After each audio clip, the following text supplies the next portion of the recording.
Before it was a school, Intermountain was the site of Bushnell Army Hospital and served wounded soldiers of World War II. By January 1950, the Bureau of Indian Affairs converted the hospital to a federally run Native American boarding school. 542 students came in the first year. Intermountain started as a school for students from the Navajo Nation located in the Four Corners region of the United States.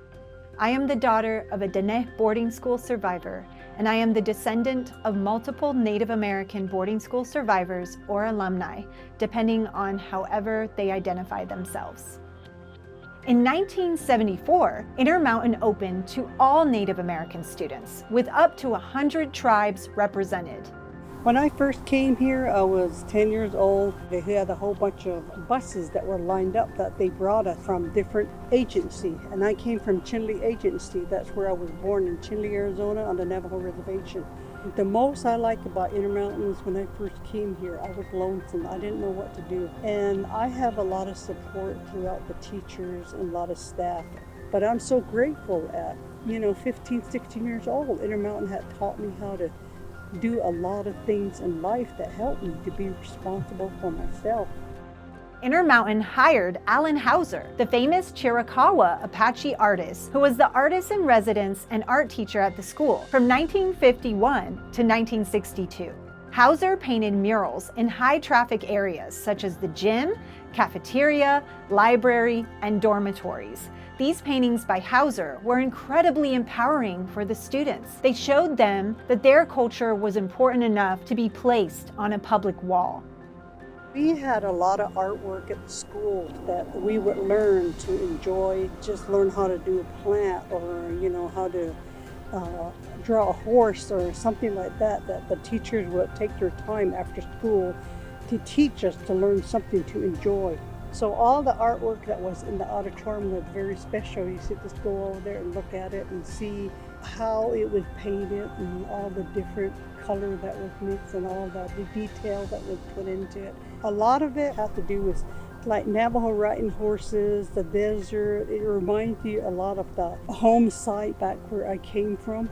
And we didn't have any vehicle when I left there in 1967. Most people were still under wagon. A lot of people did that kind of artwork that makes you where you're not so lonesome being away from home. You could just look at it and say, that reminds me of some rock or some mesa or something back home that where I came from.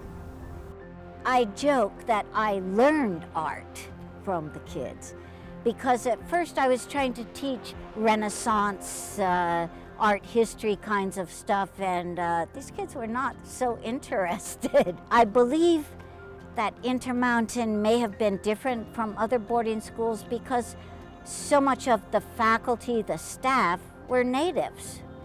And to have someone so famous as Alan Hauser actually teach here, I think those kinds of things helped to make this a special place. Encouraged by their teachers, the students went to the walls of their dormitories and painted home. During an era of assimilation, an art teacher's gift of paint and permission was no small thing. After the school closed in 1984, the property, which had 40 buildings, stood vacant for many years. Utah State University purchased the land in 2012 and tore down most of the buildings. 12 paintings, mostly done by students, were cut out of the interior walls before demolition, but placed in a storage building. The Nora Eccles Harrison Museum of Art at Utah State University is professionally conserving the murals to preserve the remaining historical artwork from Intermountain for future generations. The murals demonstrate the high quality of art education students received at Intermountain. For Native Americans, arts are essential. It's a basic part of life.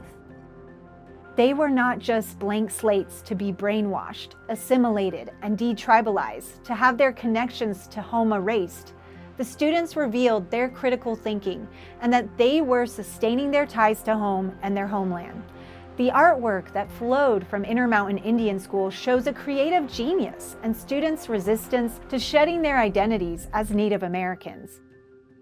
The students of Intermountain painted their stories on the walls, and now the story lives on.